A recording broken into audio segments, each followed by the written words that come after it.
प्रिय मित्रों, नमस्कार। आप सभी का हमारे YouTube चैनल पर स्वागत है। प्रिय मित्रों, जैसा कि आप लोग जानते हैं कि हम इस समय भारत का भूगोल पढ़ा रहे हैं। भारत के भूगोल में हम लोग जलवायु संबंधी चैप्टर का अध्ययन कर रहे थे। उसमें जो है हम आज जो है, जैसा कि आप लोग हमारे पीछे देख रहे हैं कि कोपेन का जलवायु वर्गीकरण, ठीक है, कोपेन महोदय ने भारत के जलवायु का किस तरीके से वर्गीकरण किया है उसके बारे में हम लोग अध्ययन करेंगे, ठीक है। और फिर जो है कोपेन महोदय ने भारत के जो भी जलवायु प्रदेश किस स्तर पे किस तरीके से कहाँ कहाँ बांटे हैं। हालांकि हम मैप में आप पीछे देख रहे हैं, हमने ऐसा पहले से इसलिए बना के रखा है ताकि जो है इसको टाइम की बचत हो जाए, लिखने में परेशानी ना हो। फिर हम इसी मैप के माध्यम से आप लोग को समझाते हैं कि इस तरीके से कोपेन महोदय ने कि स्टेप टू स्टेप इसको हम समझ लेंगे कि कहाँ किस तरीके की जलवायु प्रदेश को इन्होंने, उसके अंतर्गत कौन कौन से क्षेत्र शामिल हैं, इसको हम यहाँ पर देख लेते हैं, ठीक है। तो आइए हम देरी ना करते हुए अपनी क्लास की शुरुआत करते हैं और एक एक स्टेप समझते चलते हैं। तो यहाँ पर कोपेन महोदय ने, देखिए, यहाँ पर जो है AMW लघु शुष्क ऋतु वाला मानसून बताया, फिर ASW शुष्क ग्रीष्म ऋतु वाला मानसून जलवायु बताए हैं। फिर इसके बाद आप देख रहे हैं BSHW, ये अर्ध शुष्क स्टेपी जलवायु है। यहाँ पर जो है उष्णकटिबंधीय सवाना प्रदेश है। और इधर जो है CWG यानी कि शुष्क ऋतु मानसूनी जलवायु है। फिर यहाँ पर देखेंगे राजस्थान वाले क्षेत्र में उष्ण मरुस्थलीय जलवायु है।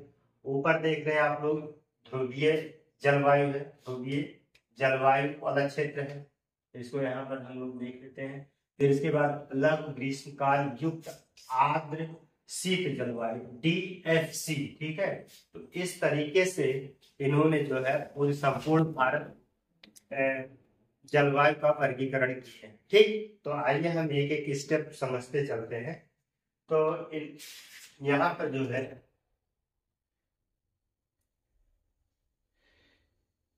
सबसे पहले हम लोग जो है लघु शुष्क ऋतु वाला मानसून हेडिंग बना लेंगे।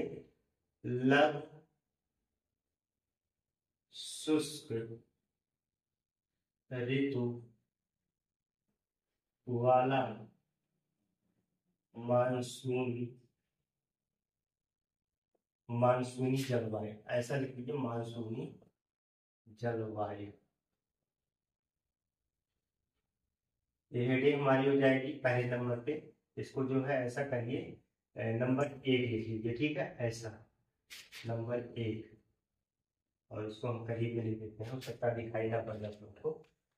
तो यहाँ पर जो है देख रहे होंगे कि आप लोग कि AMW, ठीक है। AMW का मतलब यहाँ देखिए, जो कोपेन महोदय हैं, ये संपूर्ण भारत को जो है 5 जलवायु प्रदेशों में बांटे, ठीक है। तो ऐसा करते हैं हम लोग, पहले इसको यहाँ पे नोट कर लेते हैं ताकि इसका बात लिखें।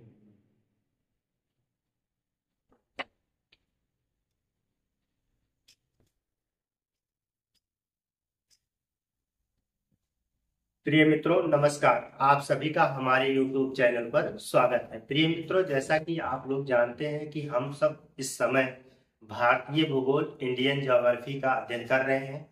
और इंडियन ज्योग्राफी में हम लोग जो है, आप देखेंगे तो जलवायु से संबंधित चैप्टर पर विचार कर रहे थे।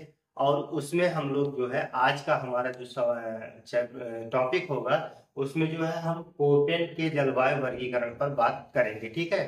तो आप लोग देख रहे होंगे कि हमने पीछे जो है बना के रख दिया है, पूरा इंडिया का मैप है।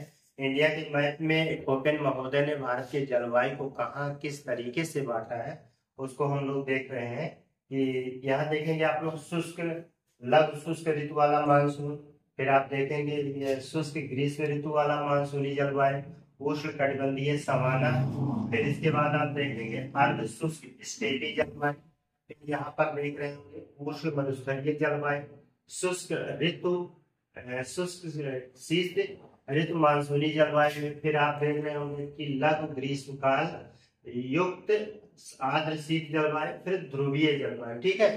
तो इस तरीके से संपूर्ण भारत को इन्होंने बांट के रखा है कोपेन महोदय ने, ठीक। तो कोपेन महोदय ने पूरे भारत को जो है जलवायु प्रदेशों में 5 जलवायु प्रदेशों में बांटे हैं। तो इस बात को यहाँ पे हम लोग नोट करेंगे, फिर समझते चलेंगे। तो यहाँ पे हम लोग नोट कर लेंगे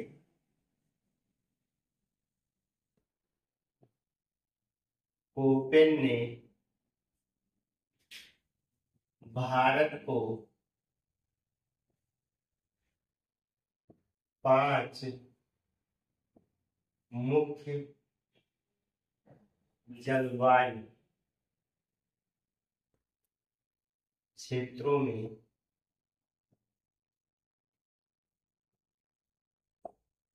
विभाजित किया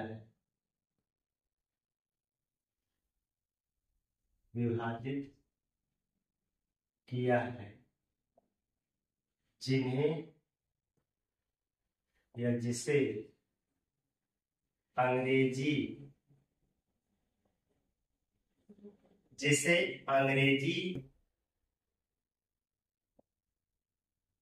वर्णमाला के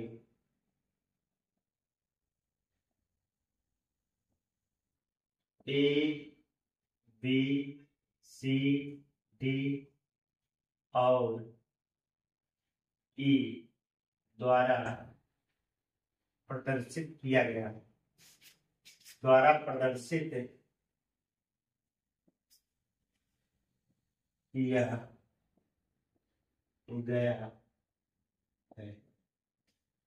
ठीक है। जिसे किसके द्वारा प्रदर्शित किया गया है? A, B, C, D और E, ठीक है। तो 5 देखिए, 1 2 3 4 5। तो इसको जो है 5 प्रदेशों में डिवाइड किया गया है, ठीक है। तो आप देख रहे होंगे, आप देखेंगे कि भारत के लगभग मध्य से, यहाँ से आप मान के चलिए, यहाँ से, ठीक है, यहाँ से इस तरीके से जो है कर्क रेखा होकर जाती है। भारत के लगभग मध्य भाग से होकर कर्क रेखा जाती है। तो कर्क रेखा के नीचे वाले क्षेत्र को इन्होंने जो है ये नाम दिया है। ए का मतलब यहाँ पर जो होता है, इस बात को हम यहाँ पे नोट कर लेंगे, ए का मतलब होता है उष्णकटिबंधीय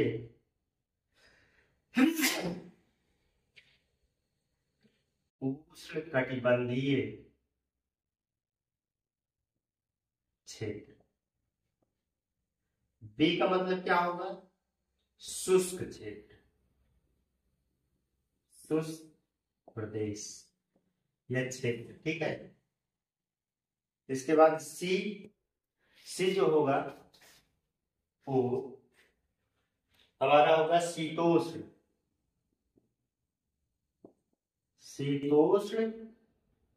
प्रदेश, या इसी को कहेंगे मध्य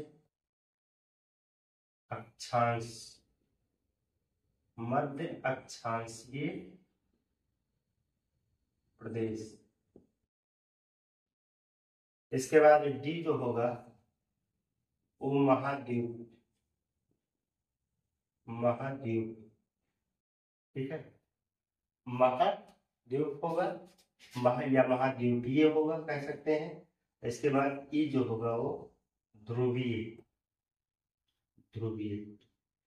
यहाँ पर जो है A, B, C, D, E 5, ठीक है। कोपेन महोदय ने भारत को 5 जलवायु प्रदेशों में बांट के रखा है। तो उष्णकटिबंधीय हो गया, उष्णकटिबंधीय क्षेत्र या प्रदेश, फिर इसके बाद शुष्क क्षेत्र व प्रदेश, शीतोष्ण या मध्य अक्षांशीय इसको बोले हैं, फिर महाद्वीपीय क्षेत्र, फिर ध्रुवीय क्षेत्र। तो इन 5 प्रकारों में इन्होंने बांट के रखा है। मैं ये बताना चाह रहा हूँ कि यहाँ पे आप देखेंगे कि कर्क रेखा भारत के लगभग मध्य भाग से होकर जाती है। तो कर्क रेखा के नीचे जो है ये उष्णकटिबंधीय वाला क्षेत्र है। देखिए यहाँ पे ये भी है, यहाँ पे या, ठीक है। तो ये जो है इधर उष्णकटिबंधीय, और कर्क रेखा के ऊपर अगर जाएंगे तो आपको शीतोष्ण, ठीक है, शीतोष्ण कटिबंध वाला क्षेत्र मिलेगा। और एकदम ऊपर जाएंगे तो यहाँ पर जो है ध्रुवीय क्षेत्र।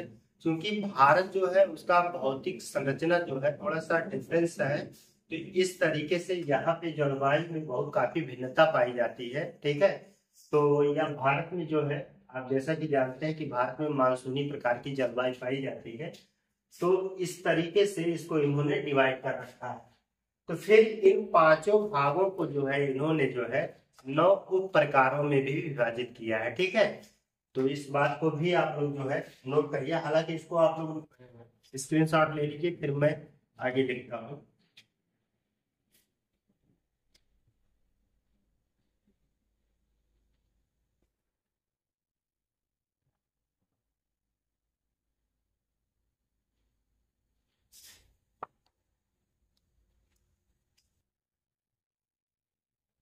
इन 5 प्रकारों को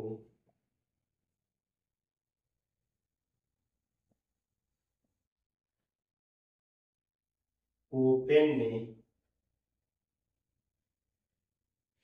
9 उप प्रकारों में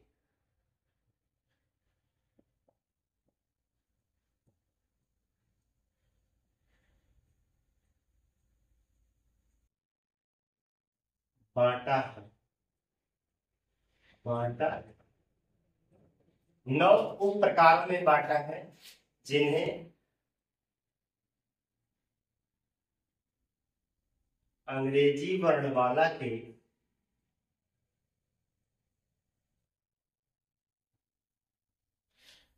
छोटे अक्षरों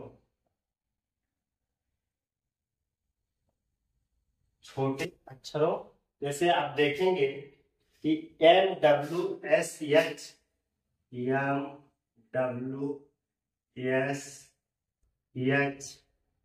MWSH,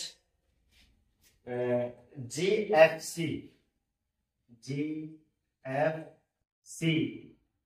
द्वारा प्रदर्शित किया गया है।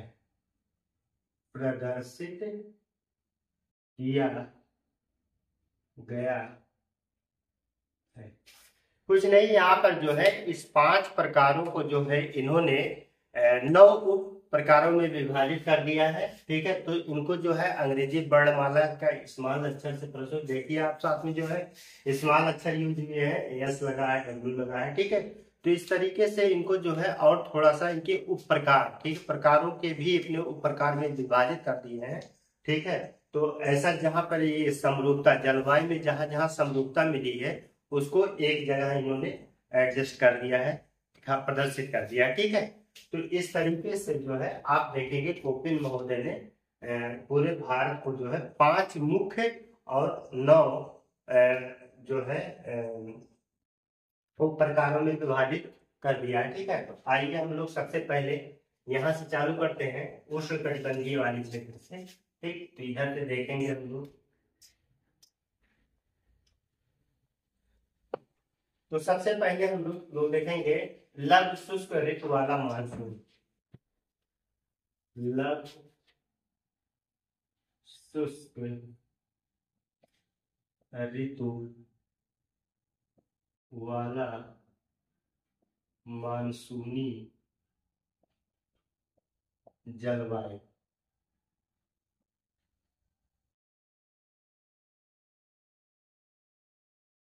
यहाँ पर इसको नंबर 1 नोट कर लेंगे कि लघु शुष्क ऋतु वाला मानसूनी जलवायु, मतलब इसको अब आप देखेंगे हमारा यहाँ पर मैप में आप लोग देखेंगे कि यहाँ पर जो है गोवा है। ठीक है, कौन सा स्टेट पड़ेगा, तो गोवा के दक्षिणी भाग से लेकर के जो है आप देखेंगे पश्चिमी घाट के एकदम दक्षिण तक है। ठीक है, तो इस बात को यहाँ पर नोट करेंगे। या गोवा के दक्षिणी भाग से पश्चिमी घाट के सहारे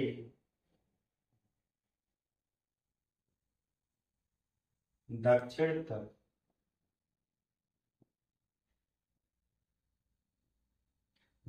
तक है तक। तो आप देख रहे हैं कि यहाँ से लेकर के पूरा यहाँ तक है। इसके अंतर्गत जो है कौन कौन से क्षेत्र शामिल होंगे, तो आप देखेंगे इसके अंतर्गत जो है आप जो है यहाँ पर जो है कोंकण तट या कोंकण, कोंकण तट, ठीक। और इसके बाद जो है कन्नड़ तट, कन्नड़ तट। इसके बाद मालाबार तट, मालाबार तट, मालाबार तट। और आप देखेंगे पूरा पश्चिमी घाट, पश्चिमी घाट, पश्चिमी घाट का पश्चिमी किनारे इसके अंतर्गत शामिल है, शामिल है। कहने का मतलब है कि इस क्षेत्र का कहाँ तक विस्तार है इस प्रदेश का, तो इस बात को जान लीजिए कि पूरी तरीके से मालाबार तट है, थोड़ा सा कोंकण तट है, ठीक। इसके बाद कन्नड़ तट यानी कि कर्नाटक वाला तट शामिल है, और पूरा पश्चिमी घाट का पश्चिमी किनारा इसके अंतर्गत शामिल होता है, ठीक है। पश्चिमी घाट का पश्चिमी किनारा है पूरा, पश्चिमी घाट का पश्चिमी किनारा इधर इसके अंतर्गत शामिल होगा, और पश्चिमी घाट का पूर्वी किनारा इसके अंतर्गत नहीं, वो वृक्ष छाया वाले प्रदेश में आ जाएगा, ठीक है। BS जब डब्ल्यू वाले क्षेत्र में जाएंगे जहाँ पर अर्ध शुष्क स्टेपी प्रकार की जलवायु पाई जाएगी, ठीक है। तो इतना बात इधर आप देखेंगे कि इस क्षेत्र में बारिश बहुत तेज होती है, ठीक है। यहाँ पर दक्षिण पश्चिम मानसूनी जलवायु, ठीक है। आपने सुना होगा कि दक्षिण पश्चिम से आने वाली मानसूनी जलवायु केरल तट पर टकरा करके सबसे पहले जून के प्रथम सप्ताह पर यहाँ बारिश करता है। तो यहाँ पर जो है बारिश बहुत ज्यादा होती है, ठीक है। तापमान जो है अधिक रहता है, वर्षा भी जो है अधिक होती है। तो इस पॉइंट को यहाँ पर नोट कर लीजिएगा। यहाँ दक्षिण पश्चिम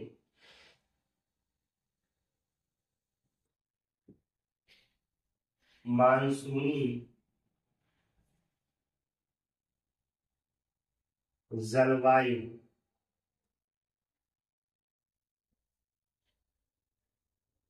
के कारण 250 से 300 सेंटीमीटर तक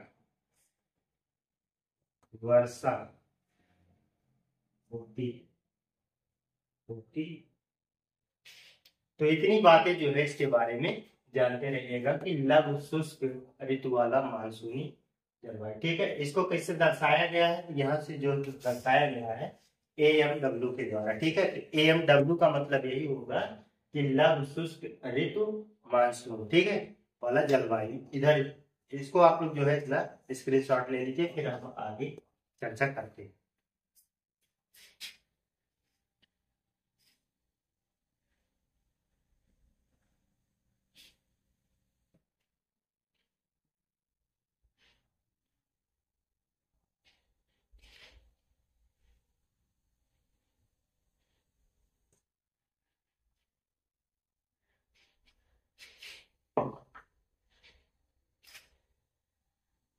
दूसरा नंबर हमारा हो जाएगा उष्ण कटिबंधीय सवाना प्रदेश, उष्ण कटिबंधीय सवाना प्रदेश। इसका मतलब AW है, ठीक है, AW प्रकार का है। तो इसके अंतर्गत क्या देखेंगे कि ये भी जो है आप उष्ण कटिबंधीय वाले क्षेत्र में पड़ ही रहा है, ठीक है। तो इस प्रकार की जलवायु समझ आप देख रहे होंगे कि पूरे प्रायद्वीपीय भारत पर इसका विस्तार बहुत ज्यादा है, ठीक है। तो आप जो है अगर इसको और इसको छोड़ दीजिए तो मतलब कहने का मतलब ये है कि मालाबार और कोरोमंडल, इधर का तो कोरोमंडल तट है, मालाबार और कोरोमंडल तट को छोड़ के शेष प्रायद्वीपीय भारत पर इसका विस्तार है। इस पॉइंट को आप लोग नोट कर लीजिए। मालाबार और कोरोमंडल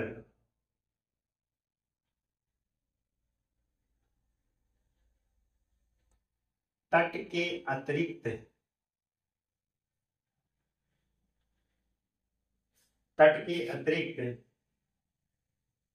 संपूर्ण प्रायद्वीपीय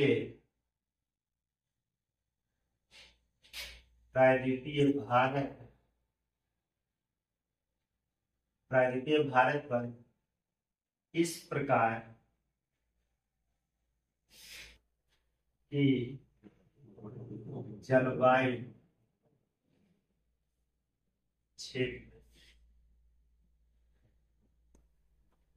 इस प्रकार की जलवायु क्षेत्र है तो उष्णकटिबंधीय सवाना प्रदेश, ठीक है, इस प्रकार की जलवायु।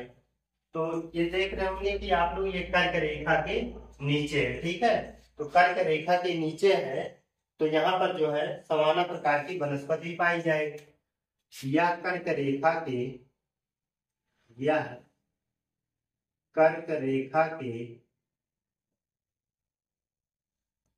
दक्षिण में है, यहाँ सवाना प्रकार की वनस्पति पाई जाती है, ठीक है। इस बात को यहाँ पे आप लोग नोट कर लीजिएगा। अगर यहाँ पर देखेंगे कि बारिश, ठीक है, तो बारिश देखेंगे इधर से दक्षिण पश्चिम मानसूनी से इस क्षेत्र में बारिश लगभग 75 सेंटीमीटर बारिश होती है। यहाँ दक्षिण पश्चिम मानसून से 75 सेंटीमीटर वर्षा होती है, ठीक है। तो इस बात को आप लोग जानते रहिएगा। और शुष्क ऋतु में इसका क्या हाल होता है, शुष्क ऋतु में यह क्षेत्र शुष्क रहता है, ठीक है। एक पॉइंट और नोट कर लीजिएगा, शुष्क ऋतु में यह क्षेत्र शुष्क रहता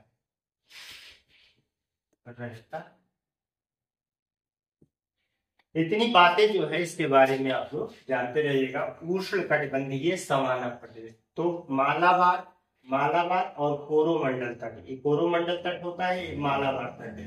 इन तटों को छोड़ करके हालांकि अर्ध शुष्क स्टेपी प्रकार की जलवायु में जो पृष्ठ छाया प्रदेश है उसमें पाई जाती है, ठीक है।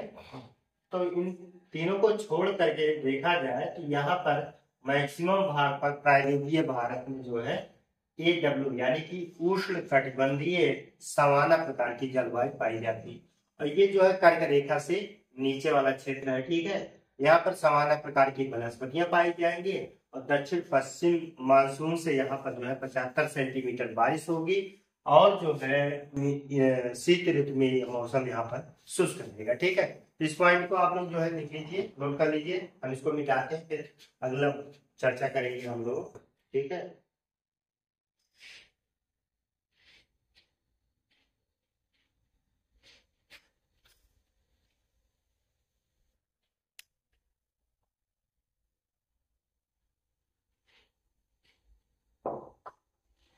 अगला हम लोग देखेंगे शुष्क ग्रीष्म ऋतु वाला मानसूनी जलवायु।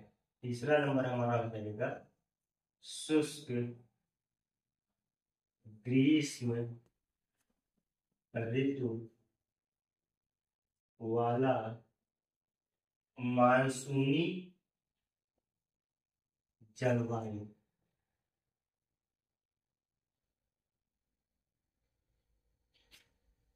यहाँ पर क्या होगा, यहाँ पर जो है आप देखते होंगे कि दक्षिण पश्चिम मानसून से वर्षा जो है नहीं होती है, बल्कि जो है उत्तर पूर्व से जब वापस लौटते हैं मानसून से काफी वर्षा प्राप्त करती है।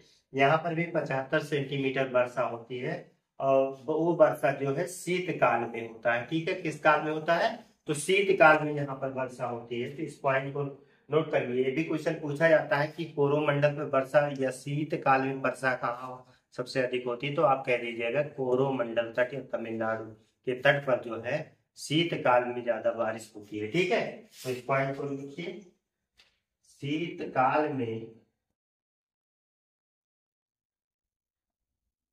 शीतकाल में उत्तर पूर्व मानसून, उत्तर पूर्वी मानसून,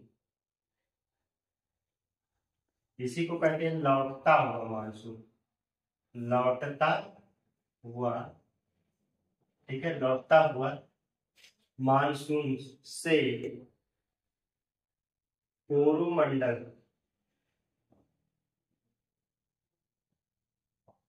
तट पर 75 सेंटीमीटर वर्षा होती है, होती है। ठीक है, कितना वर्षा होता है? 75 सेंटीमीटर वर्षा होती है। ठीक है, 75 सेंटीमीटर, 75 से 100 सेंटीमीटर हो सकती है। ठीक है, तो इतनी वर्षा होती है, हालांकि आप लोग मोटा मोटा जानते रहिए। और ये जो है यहाँ पे वर्षा होती है, फिर जो है आप इसके तटीय भाग आंध्र प्रदेश में, यानी कि ये यह यहाँ तमिलनाडु और आंध्र प्रदेश के तटीय प्रदेशों में वर्षा होती है, वर्षा होती है।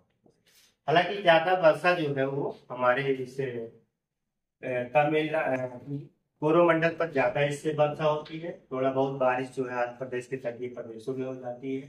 तो औसत वर्षा जो है वो 75 सेंटीमीटर, 75 से 100 सेंटीमीटर तक यहाँ वर्षा हो सकती है। तो 75 सेंटीमीटर आप लोग याद रखिएगा। ठीक है, तो ये सारी बातें हो गई इधर की। ठीक है, यहाँ वाली बात हो गई। अब इसको जो है आप लोग स्क्रीन शॉट ले लीजिए, फिर हम उसको आगे देखते हैं।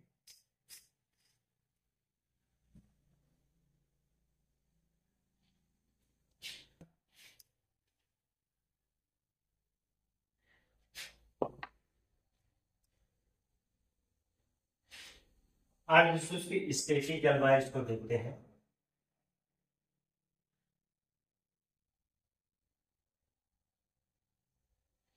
स्टेटी जलवायु,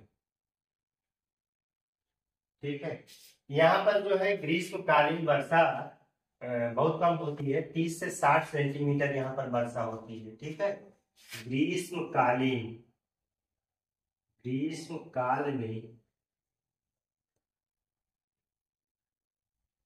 30 से 60 सेंटीमीटर वर्षा होती है।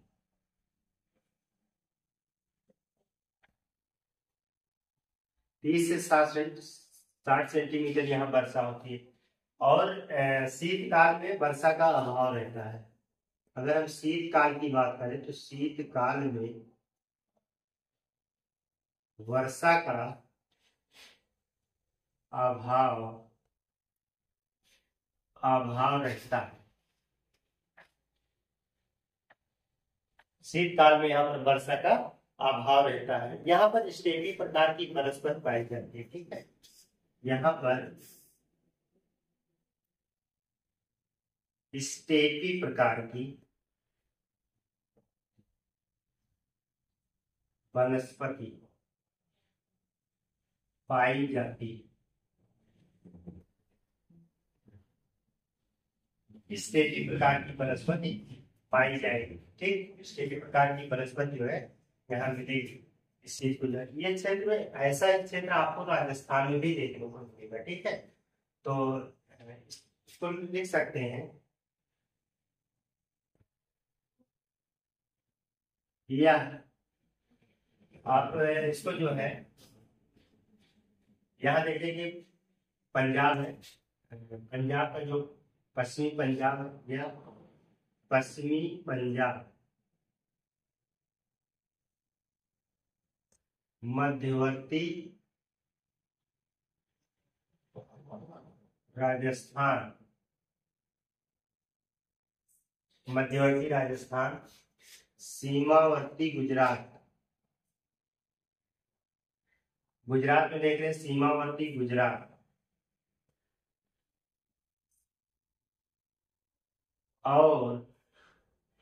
और पश्चिमी घाट के जो है, यहां नोट कर लीजिए, पश्चिमी घाट के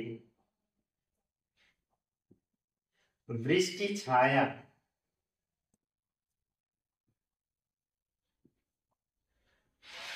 प्रदेशों में यह क्षेत्र है। ठीक है, तो इस प्रकार का क्षेत्र कहाँ कहाँ है, तो आप देख सकते हैं कि ये वाला क्षेत्र पूरा इस तरीके से है। ठीक, यहाँ पे देख रहे हैं कि आप राजस्थान, पंजाब, ठीक है, मध्यवर्ती पूरा पंजाब है, गुजरात का सीमावर्ती क्षेत्र है, और यहाँ पश्चिमी घाट का ये वाला क्षेत्र जो है वृष्टि छाया प्रदेश कहलाता है, इसमें इसका विस्तार पाया जाता है। ठीक है, यहाँ पर इस प्रकार की जलवायु, इस वाले क्षेत्र में जो है आप वर्षा देखेंगे 30 से 60 सेंटीमीटर, शीतकाल में वर्षा का प्राय अभाव रहता है, और स्टेपी प्रकार की वनस्पतियां पाई जाती हैं। ठीक है, अब इसको आप लोग जो है नोट कर लीजिए, तब तक हम आगे देखते हैं।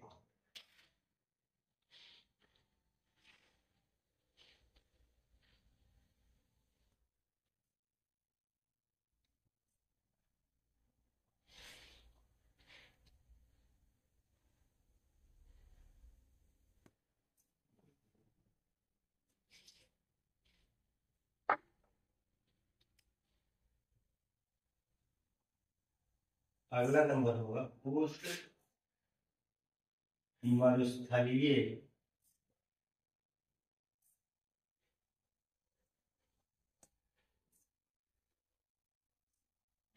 उष्ण मरुस्थलीय जलवायु का मतलब आप देख रहे हैं ये वाला क्षेत्र है राजस्थान। ठीक है, राजस्थान का जो पश्चिमी क्षेत्र है उष्ण मरुस्थलीय वाला क्षेत्र है। यहाँ पर जो है वर्षा 30 सेंटीमीटर से कम होती है, इसको नोट करिए। यहाँ पर वर्षा 30 सेंटीमीटर से कम होती है, शुष्क प्रदेश है। ठीक है, यहाँ पर वर्षा 30 सेंटीमीटर। तापमान क्या होगा भैया, यहाँ पे तापमान उच्च रहता है, तापमान अधिक रहता है, अधिक रहता।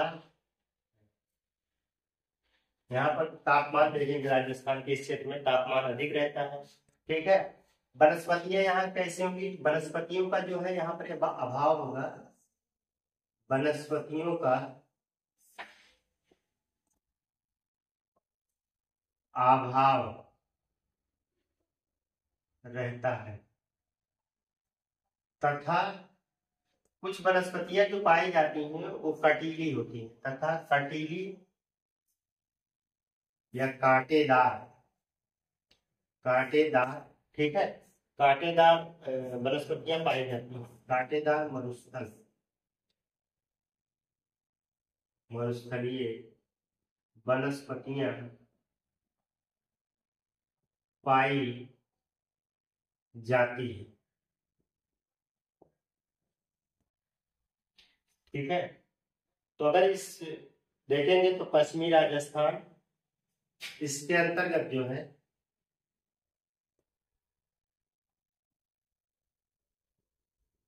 पश्चिमी राजस्थान, देख रहे हैं राजस्थान का पश्चिमी, सब कुछ इस मैप में दर्शाया गया है, बताया गया है, इसके माध्यम से आप लोग समझ सकते हैं, बहुत आसान है।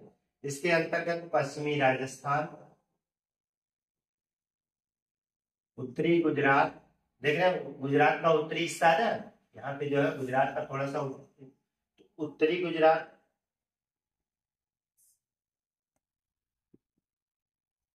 और थोड़ा बहुत जो है दक्षिणी हरियाणा भी इसमें शामिल है। ठीक है, या आप हाँ, उत्तरी गुजरात एवं हरियाणा का दक्षिणी क्षेत्र। ठीक है, कहने का मतलब इसके अंतर्गत कौन कौन से क्षेत्र आते हैं, तो आप कह लीजिएगा जो है पश्चिमी राजस्थान, हरियाणा का दक्षिणी भाग, और जो है वो उत्तरी गुजरात का क्षेत्र इसके अंतर्गत शामिल है। कौन से क्षेत्र के अंतर्गत? तो आप कह दीजिएगा उष्ण मरुस्थलीय जलवायु। ठीक है, उष्ण मरुस्थलीय जलवायु को किससे दर्शाया गया है? BWH के द्वारा दिखाया गया। ठीक है, इस प्रकार की जो है जलवायु यहाँ पर पाई जाती है। इसको इसका जो है स्क्रीनशॉट ले लीजिए, फिर आगे हम लोग देखते हैं।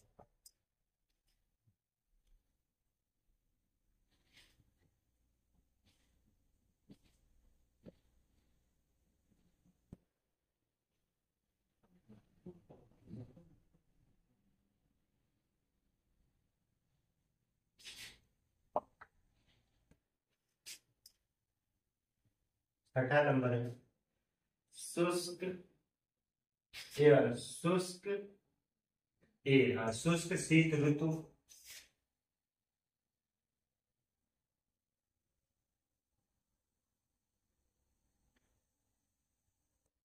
वाली मानसूनी जलवायु।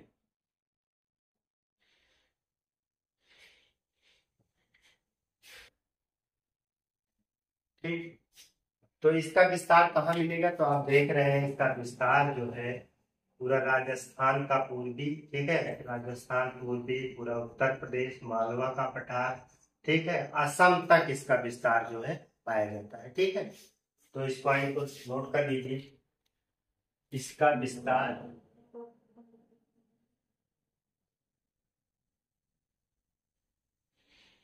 गंगा, पूरा क्षेत्र जो है गंगा का मैदानी क्षेत्र है, गंगा मैदानी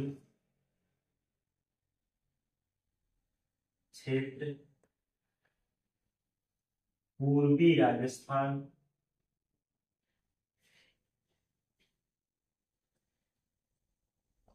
पूर्वी राजस्थान, मालवा का पठार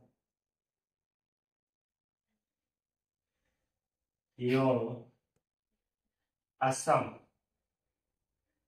क्षेत्र तक है। तो असम तक देखेंगे, ये आपका असम वाला क्षेत्र है, यहाँ तक इसका विस्तार पाया जाता है। ठीक है, यहाँ पर ग्रीष्म ऋतु में तापमान जो है 40 डिग्री रहता है। ग्रीष्म काल में यहाँ पर तापमान कितना होगा? ग्रीष्म काल में तापमान जो है यहाँ का 40 डिग्री रहता है। अगर शीत ऋतु में बात करें, शीत काल में, तो शीत काल में यहाँ पर तापमान जो होता है वो 27 डिग्री सेल्सियस रहता है। ठीक है, कितने का रहता है? 27 डिग्री सेल्सियस का तापमान रहता है। ठीक, वर्षा जो है ग्रीष्म ऋतु में होती है, शीतकाल जो है यहाँ का शुष्क रहता है। वर्षा यहाँ जो होती है, वर्षा ग्रीष्म ऋतु में, ग्रीष्म ऋतु में तथा शीतकाल शुष्क रहता है।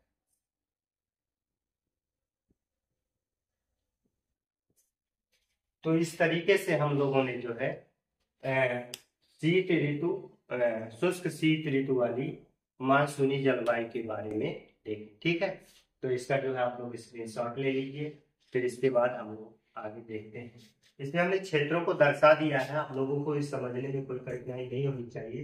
लेकिन हालांकि इस पॉइंट को आप लोग को जो है ये अक्सर पूछा जाता है कि CWG, तो CWG का मतलब क्या होता है? तो आप कह दीजिएगा शुष्क शीत ऋतु मानसूनी जलवायु। ठीक है, तो ये पूछे जाते हैं AW का मतलब क्या होता है, SWAS का मतलब क्या है, ये सब तो इनके सामने हमने लिख दिया है। इसको आप लोग जो है एक दो बार देख लेंगे, 3 बार, तो ये आप लोगों को याद हो जाएगा। ठीक है, इसको याद करना बहुत जरूरी, परीक्षाओं में अक्सर इसको सुमेलित करने के लिए आता है, इस चीज को जानते रहिए। हालांकि इसके जो इधर के तथ्य हैं इतना महत्वपूर्ण नहीं रखते हैं, लेकिन ये जो है इसका कम से कम इतना तो आप लोगों को पता, सभी चीज महत्वपूर्ण है, कोई चीज ऐसी बात नहीं कि सभी महत्वपूर्ण नहीं है, लेकिन ज्यादातर परीक्षाओं में ये चीजें पूछी जाती है। ठीक है, तो इसको आप लोगों को याद रखिए।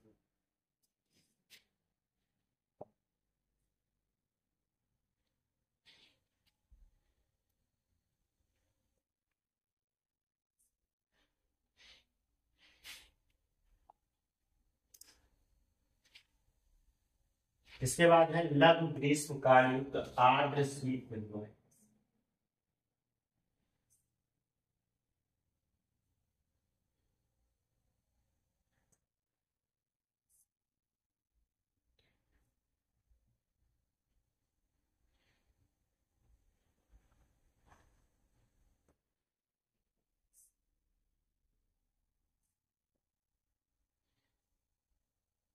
ठीक है, तो यहाँ पर जो है देखेंगे ये सिक्किम, ये क्षेत्र कहाँ कहाँ शामिल है, देखेंगे ये वाला सिक्किम है, सिक्किम अरुणाचल प्रदेश है, ठीक है, ये सिक्किम अरुणाचल प्रदेश और असम, पूर्वी असम, ठीक है, पूर्वी असम का जो पर्वतीय भाग है वहां तक शामिल है, ठीक है। यह क्षेत्र सिक्किम अरुणाचल प्रदेश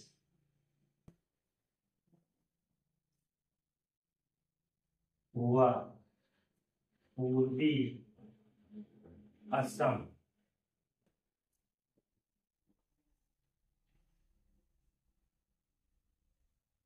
शामिल शामिल, ठीक है। अगर यहाँ पर आप लोग देखेंगे तो यहाँ पर शीतकाल काफी ठंडा लंबा और आर्द्र होता है, और शीतकाल में तापमान जो है 10 डिग्री का रहता है, ठीक है। यहाँ शीतकाल जो है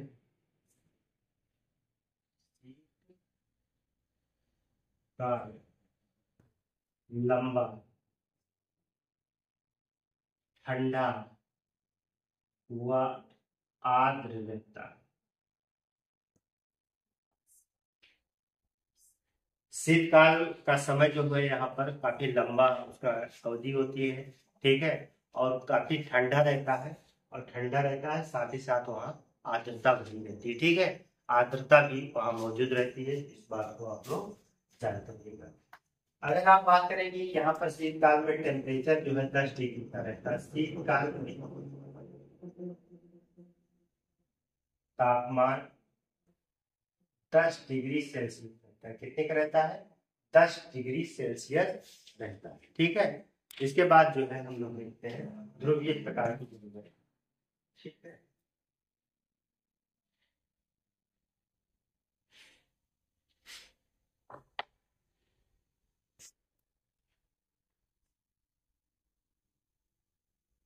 8 नंबर होगा आप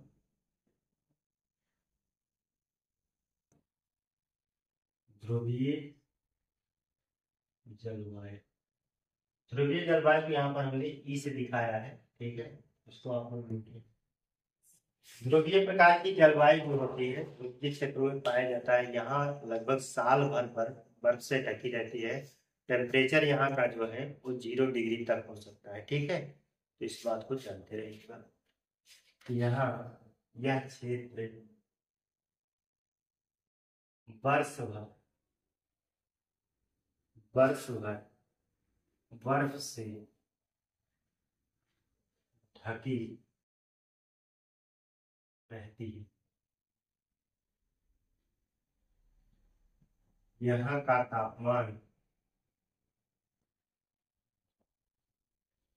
तापमान 0 डिग्री सेल्सियस 0 डिग्री सेल्सियस या इससे भी कम रहता है। तो इस तरीके से आप लोगों ने देखा कि हम लोगों ने पूरे भारत के जलवायु प्रदेशों को जो कोपेन महोदय ने विभाजित किया था उनके प्रकारों सहित हम लोगों ने इसको देख लिया है। आशा है कि ये बातें आप लोगों को समझ में आई होंगी। अब हम लोग अपने क्लास को यहीं पे विराम देते हैं, तब तक हम लोग एक अगले दिन एक नए क्लास के साथ मिलेंगे, तब तक के लिए धन्यवाद।